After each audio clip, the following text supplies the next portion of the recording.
You have a problem, that is your wrinkle. We have a solution called as Botox. Is Botox a steroid? As a country, we are obsessed with two things, fairness and steroids. We all want to be fair and we all do not want steroids. And as controversial as it might sound, that's the truth. Let's say, for example, during COVID, a lot of people's life got saved because of the steroids. How do hormones play a role in skincare? Hormones regulate every aspect of our being. Maybe 20 years back, people were judging each other for even coloring their hair. Can skin elasticity come back to its original form? That's a very complex question. You know why Indian patients are very different when it comes to sunscreen usages? Nobody wants to use sunscreen because they want sun protection. People in India want to use sunscreen because they hate to get tan. People in the West use sunscreen because they get affected by the sun, as in they break out into a rash or they actually get sunburned and they even get cancers because of the sunlight. If you have a slightly oily skin, let's say you consume a whole lot of sugar, a lot of processed food, your skin will definitely produce more oil and you will get more acne.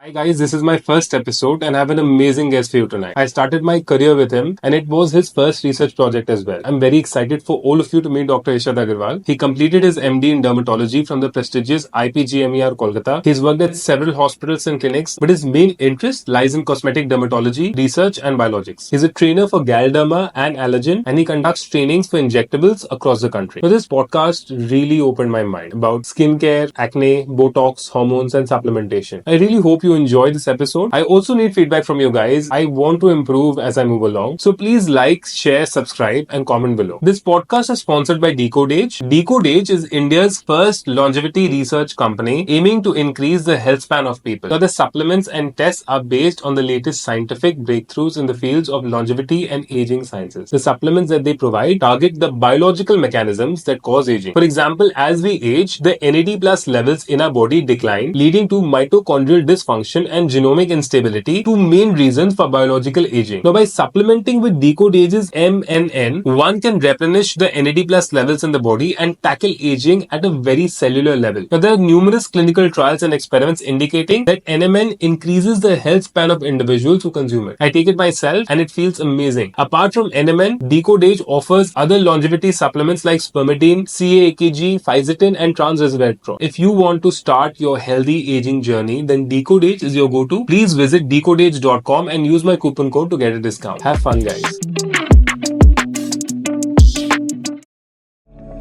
Dr. Ishad, welcome to my first podcast, Infinite Health. I feel very lucky to have you here because I have to tell you this story. I think in 2012, I don't know if you remember, but you were a PGT in PG Hospital and you were just doing dermatology and we were doing this clinical trial project with Dr. Abhishek Dey and you, and we were researching on omalizumab. What exactly is omalizumab used for? I forgot, and I think I began my career with you, and I'm beginning my first podcast with you. So you're like my lady luck. Wow.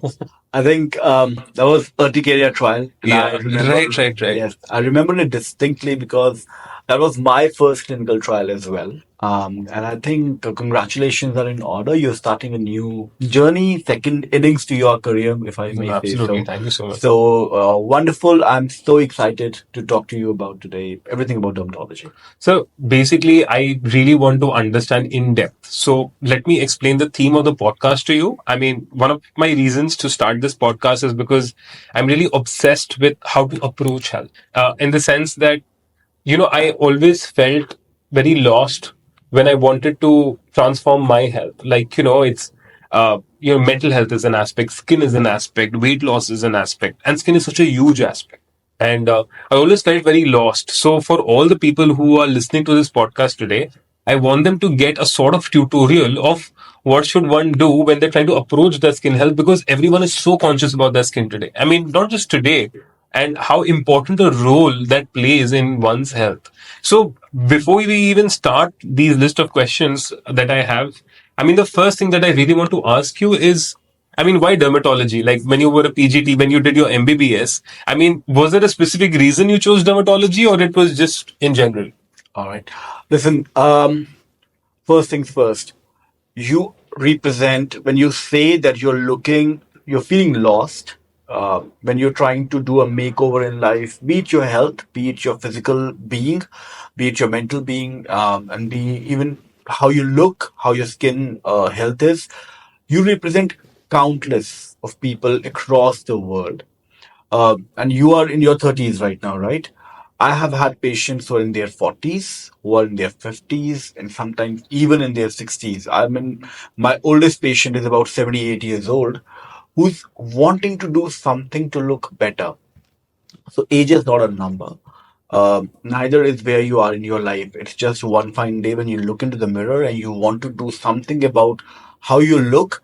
And skin is very uniquely placed into the whole ecosystem of health and well-being, which is kind of a complicated industry right now because you feel how you look.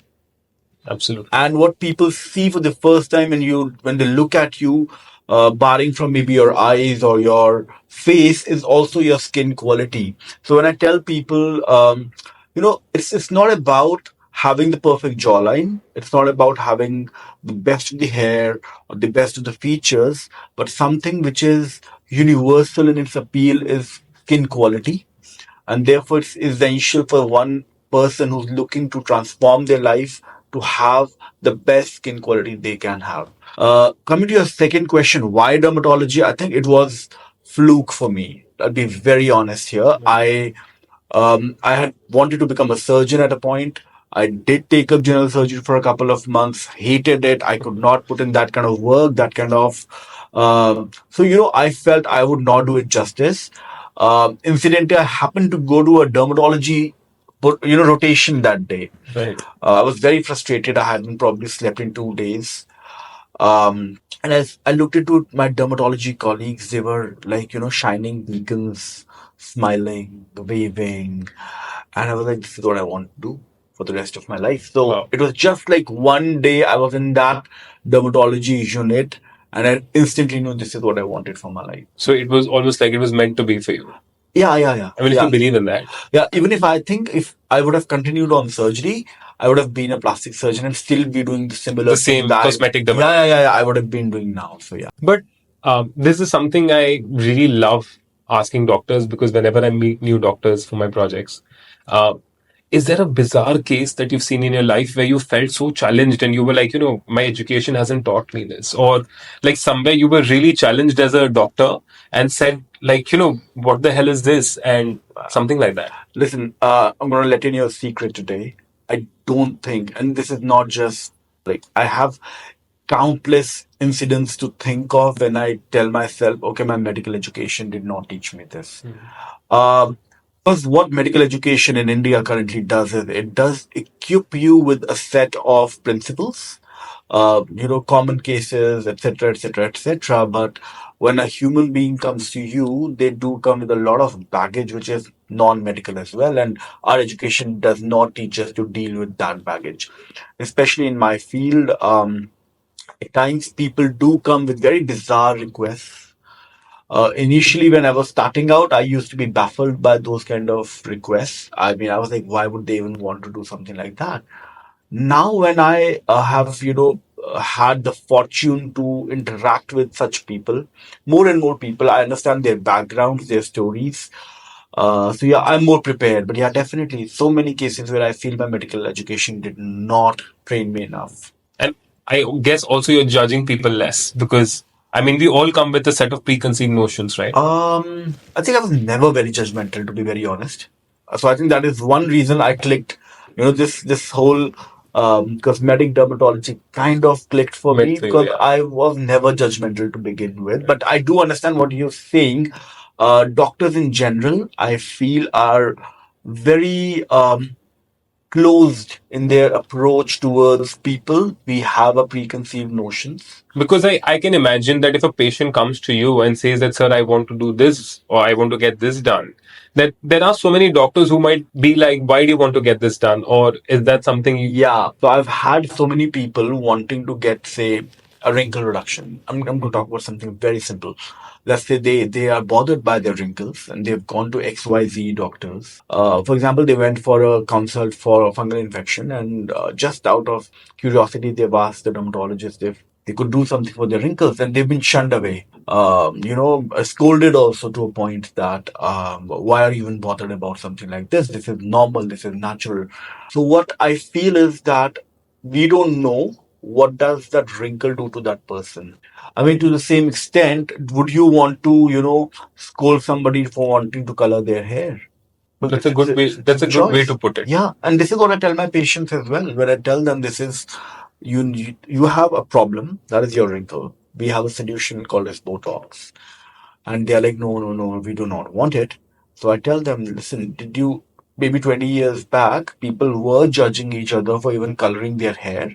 Women were judged by their in-laws for wanting to go to a beauty parlor. We are in the same place today. So it's just a matter of choice. That's about it. So I wanted to ask you a deeper question on this. So I want to understand what are your thoughts on the morality of this. Like, do you have people or patients coming up to you and say, "Oh, this is not natural. Oh, this should not be done," or do you have that brigade trolling you? The morality, I feel there's the question. I think I'll extend what we were talking about before in terms of when I tell people if they judge each other for, wanting to get their hair color or their nails done, because even that is unnatural. Right. So when somebody comes and tells me that I want everything natural, I cite these examples, and a lot of them are dumbfounded. That's actually such a smart conversation. I mean, that's such a smart way to put it. Yeah, I mean, I tell we them. wear watches to, like, to look nice. I mean, Yeah. we wear nice watches. I mean, even the jewelry that we wear is to cosmetically enhance ourselves. Yes. So if you really are that interested in being natural, then stop coloring your hair. Stop wearing snazzy things. Just wear simple linens and go about your life, right? But that's not what we want. That's true. I think what differentiates human beings from other animals is also one aspect that really differentiates us is our vanity. And if I can help a person feel better about themselves, feel confident about themselves, then why not? Why not? And but there obviously has to be a line that we have to draw. It's not so much relevant in Indian scenarios, though we are seeing people looking very bizarre these days. But it's very, very relevant in the West as of now, where people are getting very dramatic cosmetic surgeries, which are also impacting their life. So for me, I draw a line there. I draw a line where I feel I'm going to harm a patient.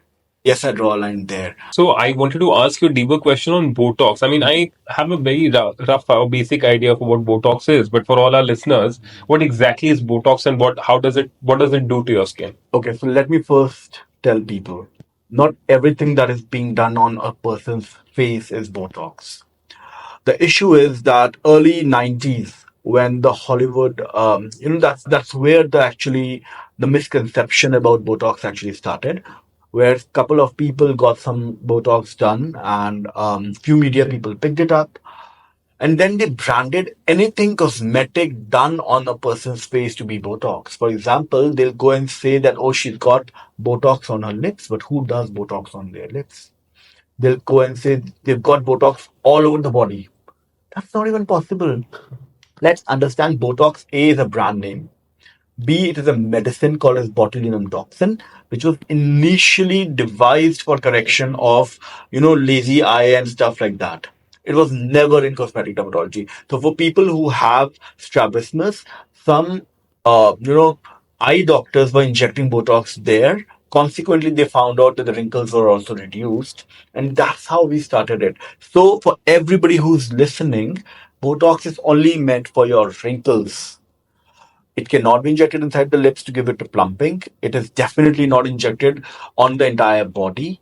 There are different procedures for different indications, and one needs to, a smart person would do a little research and find out that Botox is different from filler, and filler is different from thread, and that is way different from maybe a facelift surgery or abdominoplasty or a fat transfer. So these are different treatments. Botox just happens to be one treatment. It is also used for things like migraine. It is used for muscle spasms. It is even used for correction of, for sometimes even pain relief.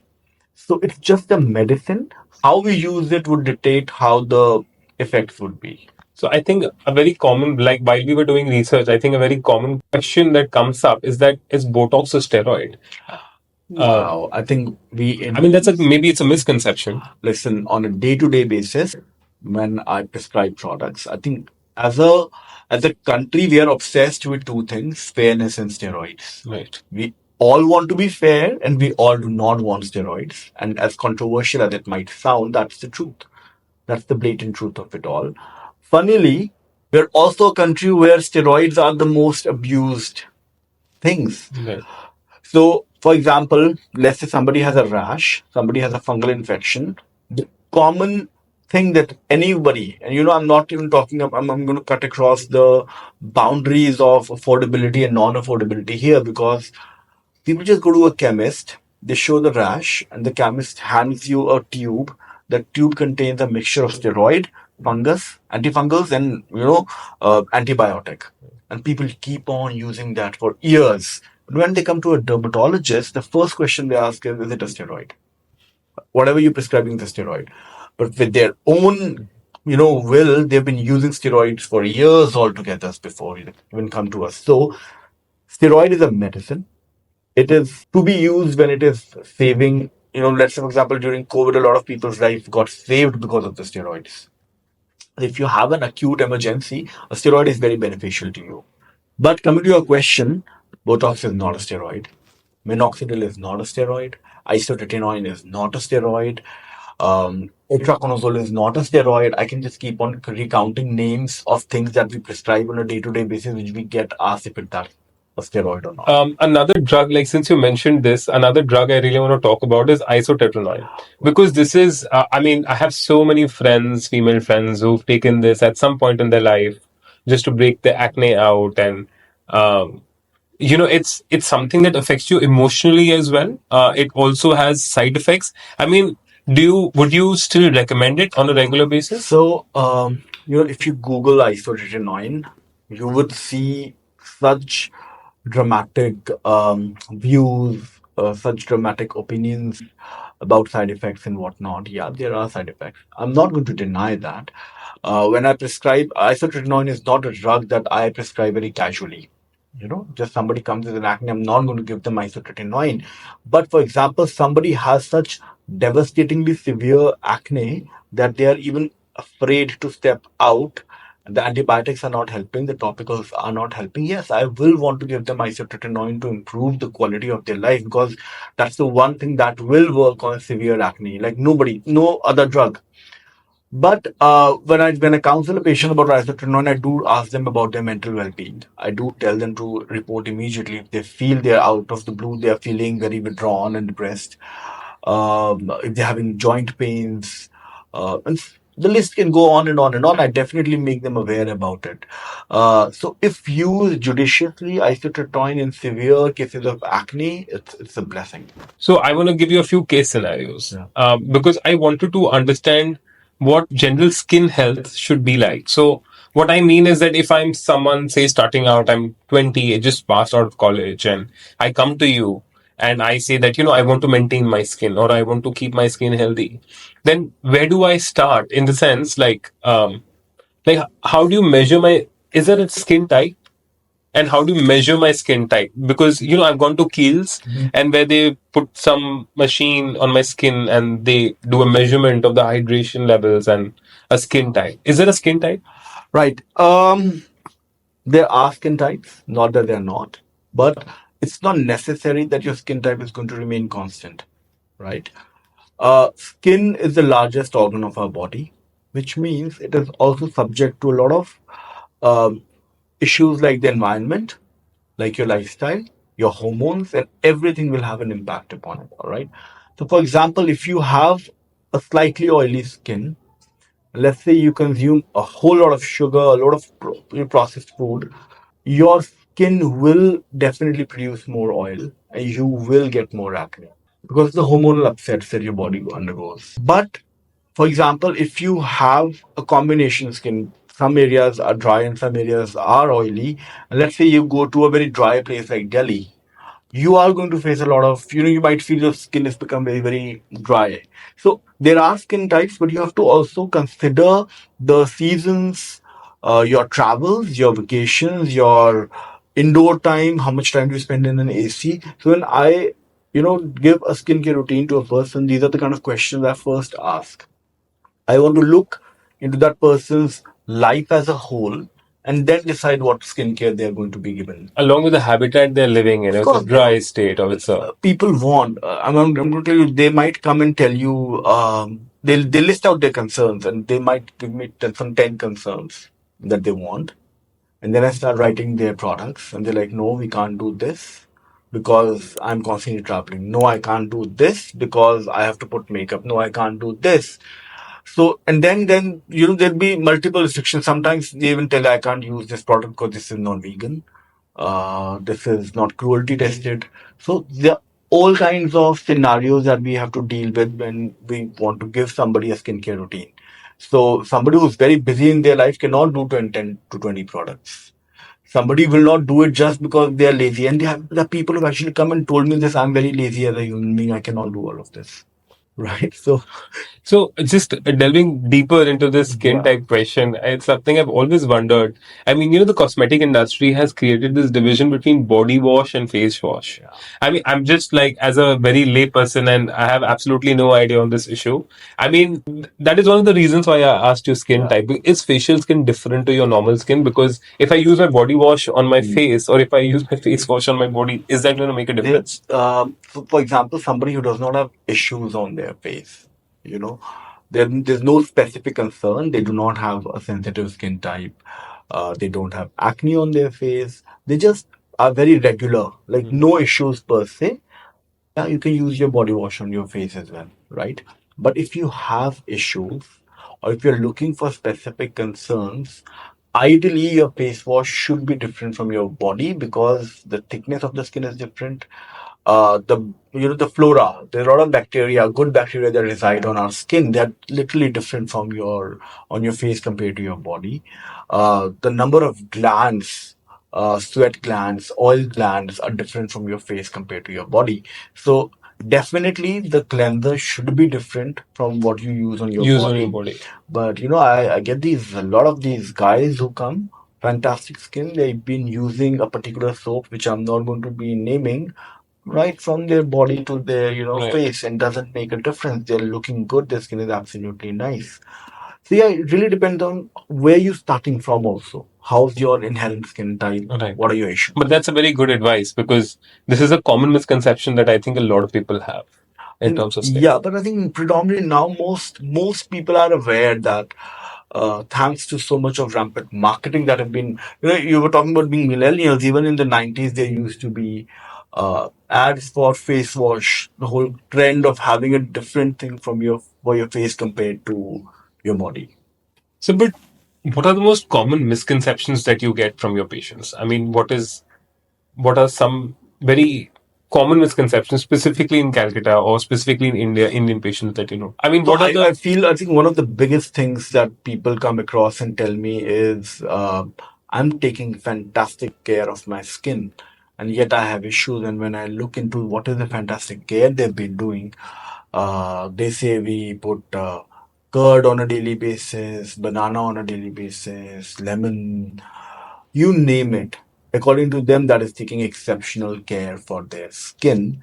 And I'm not going to say that these home remedies are bad, but they could be bad if you, for example, again, you have a lot of acne and you're going to be rubbing lemon and curd on top of it. You might just cause it, make it worse, right? So you need to also understand the home remedies also need to be more scientific in their approach. it needs to be applicable to that person. Applicable to that person, right? I mean, somebody has a sensitive skin and you are going to take a lot of these, lentils and rub them on somebody's skin. Might as well take a sandpaper and go about rubbing your face in that. But how do you change the psychology of these patients? Because my question is a little deeper.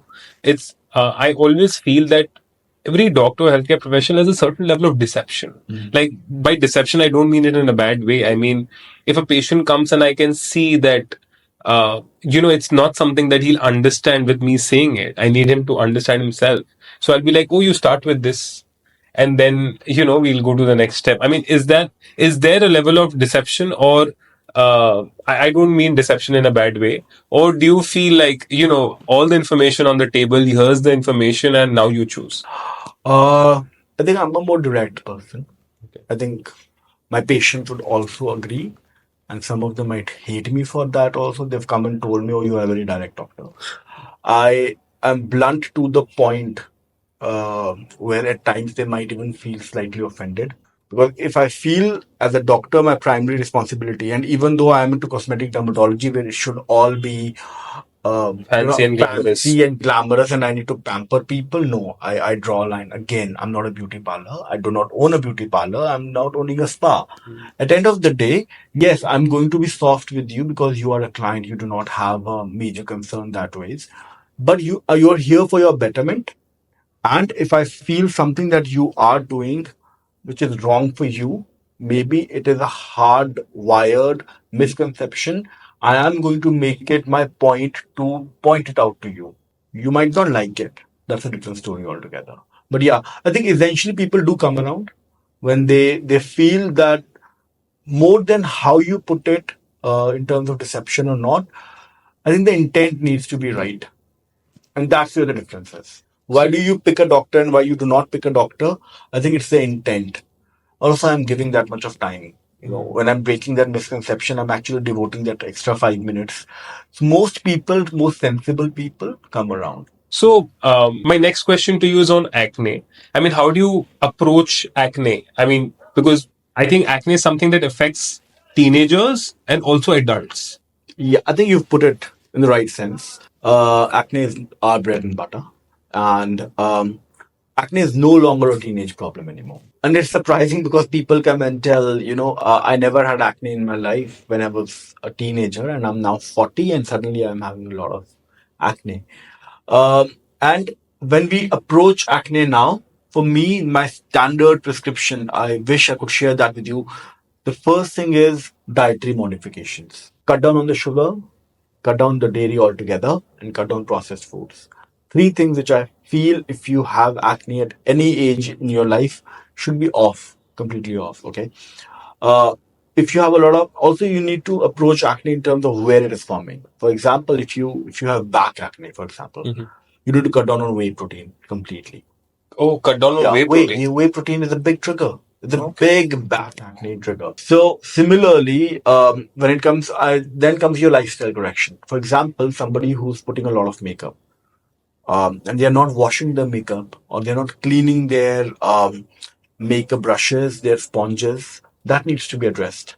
Yeah, because they're going to clog the pores and also they're going to infect simple acne and make it more complicated.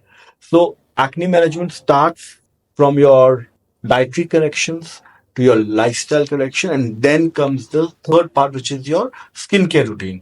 Obviously, now depending when a teenager comes to me and I know that they are not going to be following a 12-step program, I keep it fairly simple for them. It is simple cleanser, moisturizer, sunscreen, and maybe a night retinoid to improve with their acne.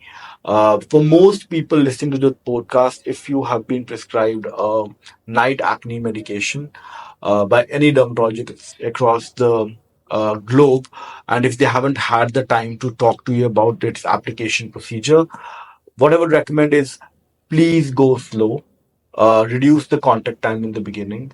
Make sure you're putting adequate amount of moisturizers because any acne medication will make your skin dry. It might flake out a bit. It might get irritated a bit. You need to power through that time and your skin will adapt. Right. What I see most commonly is people come and tell me, oh, I went to this and this doctor, they prescribed me a cream and it did not suit me. The cream is meant to do its job. Maybe you were not explained right. So do not stop. Just keep putting and eventually your skin will recover afterwards. But in cases of hormonal acne, where a lot of females have acne in their 40s and their 50s, it's because of the hormonal upsets. We might have to also do a few blood tests to see what are the hormonal issues and address them alongside. Okay. So, my next question after acne would be loose skin. Because that's something I've personally dealt with also, and I've come to you several times. I mean, not just the stretch marks, but I mean, can skin elasticity come back to its original form? That's a very complex question, and I'll tell you why I say that is because you have to see how fast has a person's collagen. Now, skin eventually becomes loose to speak of is when the skin loses its collagen and elastin content, right? Now, it's happening to each one of us at different rates. So our genetics are differently wired. Some people will have loose skin faster and some people will have it slower. We can definitely not bring the skin back to its complete original strength. But if you are conscious enough to start early, there are certain treatments called as collagen induction treatments. So the idea is to bring back collagen as fast as it's deteriorating. So you start your collagen induction programs pretty early on in life and you maintain a decent elasticity and firmness to your skin. But if you've completely, for example, somebody who's lost like weight rapidly and they have a lot of excess skin afterwards, there are two options. Either they can go in for a surgery, get the abdominoplasty done for the body or wherever the loose skin is, and then tighten the remaining skin with non-invasive treatments. But if you do not want to go to a surgeon and get a surgery done, then you need to have a more realistic idea about how much elasticity can come back and get into treatments like HIFU, Morpheus, So and this is other what I wanted to modalities. get into deeper. Like, what does HIFU or Morpheus entail? I mean, if I get a HIFU done or if I get a Morpheus done, what exactly happens and how long does it take for the treatment to be effective? So see, you have to understand that most of the non-invasive devices, and I'm talking about invasive, like semi-invasive also like Morpheus, the depth that the treatment is going to go to is about 13 mm for HIFU and maybe 4 to 5 mm for Morpheus, right? So you're looking at superficial skin tightening. So it would take, since we are generating new collagen, it does take a couple of months before you see any major outcomes.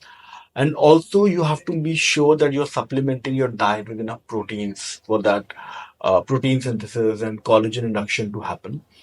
Thirdly, you cannot have intervals of maybe while you're on the treatment, you again suddenly gained weight, and then again you've suddenly lost. So you are, that battle between constant collagen degradation, then the collagen degradation is going to win again. So good lifestyle has to Yeah, it is. accompany the It treatment. is part of everything that we are doing because what happens, most people, they're coming for shortcuts, they're coming for quick fixes, and the quick fixes will only last as much. The quick fix is only going to last for a certain time period. If you want it to be a more permanent change, you need to have a better lifestyle to coordinate with the ongoing treatments. I just wanted to ask, so, skin tightening is one thing, but, we all have subcutaneous fat, right? Mhm. And they say that subcutaneous fat is the fat within the skin. Yeah, And yeah. so, is there a treatment that can be used for subcutaneous fat also? Because they say it's harmless. They say that subcutaneous fat is harmless, but it really looks bad on someone. There are certain treatments as well. You could go for, again, there's something called school sculpting that helps you really good for the pinchable fat. The high food to some extent it works, but it's predominantly for the skin tightening itself. So yeah, so the cryolipolysis, machines that have this ability to freeze the fat and then the fat is then taken care, excreted from the body. Those are the kind of machines you need to go for the subcutaneous fat. But again, the issue that I have with these treatments is they've been marketed in such a wrong manner. They've been in India specifically, they've been marketed as weight loss programs, which I feel is sad because they are not intending to make you lose weight. They're intending to reduce the subcutaneous fat. So, for example, somebody who's been going to the gym regularly has lost a lot of weight, and there is this resistant belly fat which is not going. Like this person is a lean person otherwise. Yes, go ahead and do the cool sculpting. But somebody who weighs 120 kgs, there's a lot of fat per se, and you do cool sculpting, it's not going to work for you. Right. These are meant for those resistant fat pockets and not as a weight loss program. If you had to summarize, if you had to give like an absolute summary of how one should take care of his skin, I mean, what would you say to that? Okay, so what I would tell people is keep it simple. If you keep it simple, you'll be able to do it consistently for a long period of time. If you're going to complicate yourself with 20 products, you'll definitely not be able to follow through. Second would be please go to a dermat in your city. Find a proper skincare routine and stick to that. Do not do your own research. Do not follow the influencers. Because every day the market is being flooded with 10 different products and you'll be totally confused. If you really want to start out, with just 3 to 4 products: a good cleanser, a good moisturizer, a good sunscreen, and a good active product at night, depending upon your concern. Start with just 4 products and then build on top of that. It's something that you told me also, and I'm Yeah. Just like 4 products. After a month, maybe add a fifth product, or maybe after 2 months, after 3 months. And the funny thing is, people have been using these products. They're doing fine. Their skin is absolutely at its best. And then one fine day, they come and tell me, "Oh, I ordered this and this product, and now my skin is not doing so well." And the reason is they got bored. And I'm like, wow. If you're getting bored of your skincare routine, what else do you do? Because and that's a myth that I want to break. You do not have to keep on changing your skincare routine. If your skincare routine is absolutely doing fine for you, why do you want to change it? Right. Change it when you feel the need for bringing something new, and then like you have a new concern, or when you feel that the skincare routine is not working anymore for you. So I wanted to single out a product because it's something that's spoken about so much in sunscreen. Because there's SPF 10, 20, 30, 40, 50. So, I mean, what is most suitable for an Indian skin type, and how do you choose a sunscreen? Let me make it very, very clear. SPF 30 and above is what we need. You mean Indian patients? Indian patients. So, okay, you know why Indian patients are very different when it comes to sunscreen usages? Nobody wants to use sunscreen because they want sun protection. People in India want to use sunscreen because they hate to get tanned. Right. Right? People in the West use sunscreen because they get affected by the sun, as in they break out into a rash or they actually get sunburn and they even get cancers because of the sunlight. Melanoma. Right? But in India, the sunscreen usage is purely cosmetic because we have been gifted by God with our melanin that protects us from skin cancers. Right. Right, which is why we do not see so many skin cancers in India. It's more of a It's very Western- rare. Very. very rare, right? So first thing is, please, I would really recommend that let's accept our melanin, let's accept our brownness, and then coming to sunscreen, use it 3 to 4 times a day. Using a sunscreen 1 time a day is not going to be of any benefit. Use it at least 3 times a day. Use adequate quantities. Again, a very typical Indian mindset is we take a bottle of sunscreen, it should last 3 months. Don't. And this is how I get to know when people come to me, and they're saying, they'll tell कुछ भी नहीं हुआ doctor साहब, सब कर रहे हैं, कोई फर्क नहीं पड़ता है. And then I'm like, they come after 3 months, okay? I'm like, अच्छा आपने कितना सनस्क्रीन का बोतल खरीदा है अभी तक? They'll be like, अभी तो चल रहा है, जो एक ही खरीदा था वही चल रहा है. That bottle is not meant to last more than 20 days. Basically, you've not used your sunscreen effectively. Please use 2 to 3 fingers worth sunscreen on your face and neck every single time that you have to apply it. Do it 2 to 3 times a day, or even more if you are exposed to a lot of sunlight. Please use sunblocks indoors as well, because again, when people are like, घर में भी लगाना पड़ेगा, and then I tell them, are you Count Dracula that you're going to be putting all your, and these are my actual words, which is why I said I'm blunt to a point. Like, you're not Dracula that you're going to be, putting up all the blinds and staying in dark. We love our sunlight as well. We like our natural light so much. And it is not the heat that tans you, it is the light that tans you. Right. Which is why you also get tan when you go to the mountains. It's not hot there, but it is the intensity of the light that tans you, right? So please use the sunscreen indoors as well. And I think this would be the key takeaway here. So SPF 30 is one. Is there any other thing? Like if I'm going to a market and I'm not going to a doctor, because sunscreen is commonly available. If I'm going to a market, how do I pick that out? Like, I mean, of course I select SPF 30. But So is there anything else? if you're going, let's say on a vacation, you could do SPF 50. If you have acne-prone skin, choose a sunscreen that has silicone inside it, or which is a water-based sunscreen. So this would be a common thing. If you have a very dry skin, choose a creamy sunscreen. Right. So these are things that but you know what? With products, it's a bit of a hit and trial. You only get to see which product you feel good with after you've tried it. Like, there's no hard and fast rule about it. So before I go on to my next question, please, I want you to try this kombucha. This is a Mavi's kombucha, and I usually don't endorse products in general, but this brand I really like, Mavi's, because they don't put any preservatives. I personally believe that gut health is one of the cornerstones of your overall health, like your hormonal balance and everything. And this is the only brand which makes the fermentation process of kombucha very authentic, and they don't put any preservatives, so it doesn't last too long. So, I mean, I would You request you know to how consider. much I love kombucha, so I'm going to try it out. I'm going to see how No, no, does. absolutely. So I really want to come to one of the most important questions that I think a lot of people would be interested in, and that's um, how do hormones play a role in skincare specifically? Because there's so many people now who are thinking of taking testosterone shots and estrogen shots. I mean, even without it, I mean, how important are hormones for your skin health? See, hormones regulate every aspect of our being, so skin cannot be spared from the effects of hormones, right? One of the key issues why we see a lot of premature aging, premature hair loss, is because of the hormonal upsets that our bodies are going through because of our lifestyles predominantly. On top of that, if you're going to be adding more hormones, for example, if somebody is going to be pumping testosterone, needless to say, they might develop some muscles, but then they might also have a lot of acne because that causes a lot of acne as well, right?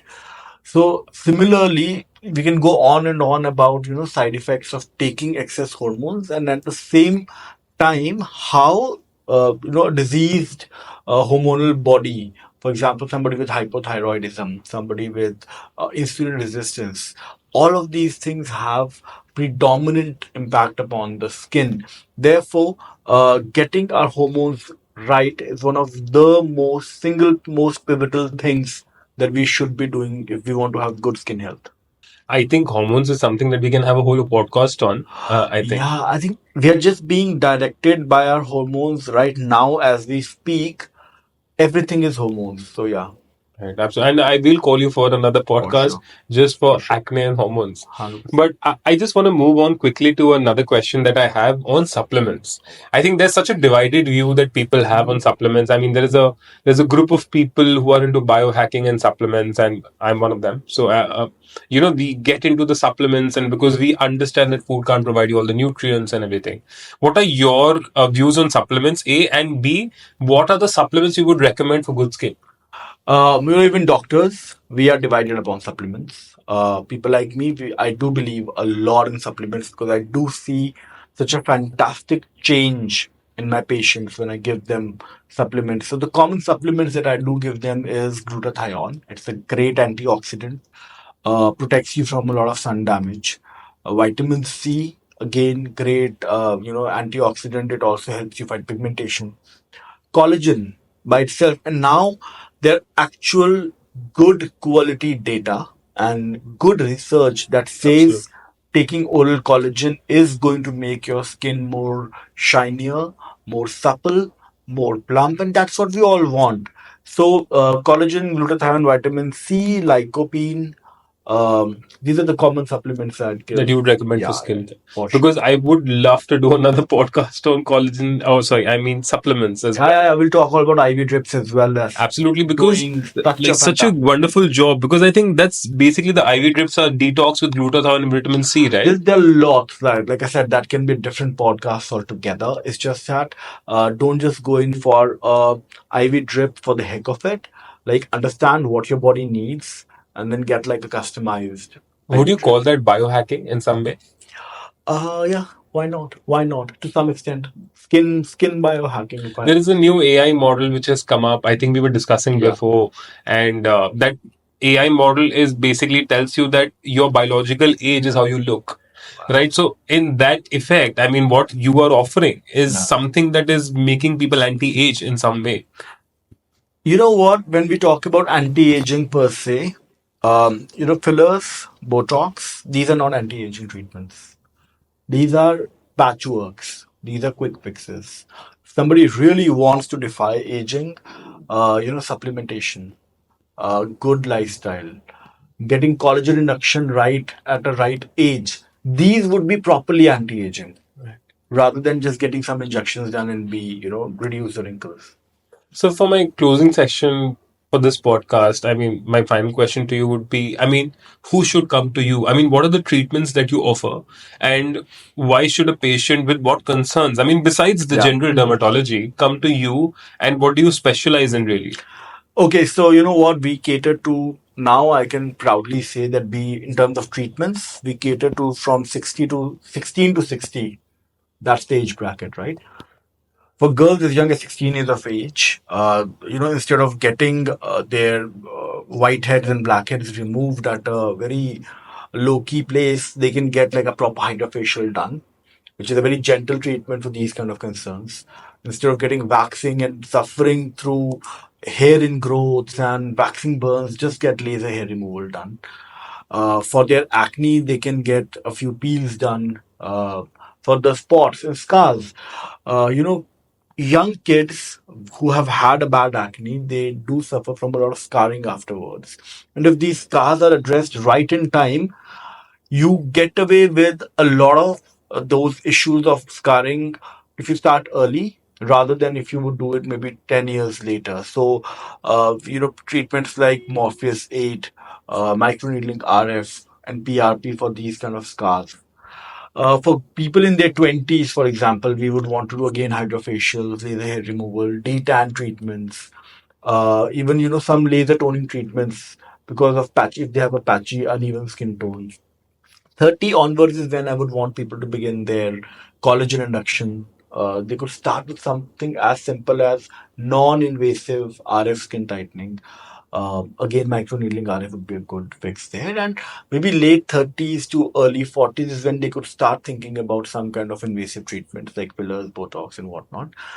In the same breath, the only thing I would want to mention is that um, you do not have to live with what is given. For example, if you are a young girl and you're very conscious about how thin your upper lip or your lips are and doesn't make you feel confident, please go ahead and get a little bit of a lip filler done. It's not a bad idea, even if you're a young person. So, all these treatments are not just restricted to to old people. These are also meant for younger people, provided they have a genuine need for that. Right. Why not? So I know you have a lot of patients waiting. So I will get into more detail. I will call you every month now For sure. for to get into depth of these treatments and For sure. how who should get it done. Sure. But thank you so much for coming. My pleasure. This is my Sri Ganesh on my first podcast. Thank you so much, Best sir. of luck. I hope you'll do very, very well. And we Thank have you so many much, sir. more Thank you. I podcasts to hope go. we can spread some good information, some good scientific content, and yeah, Thank you. that's it.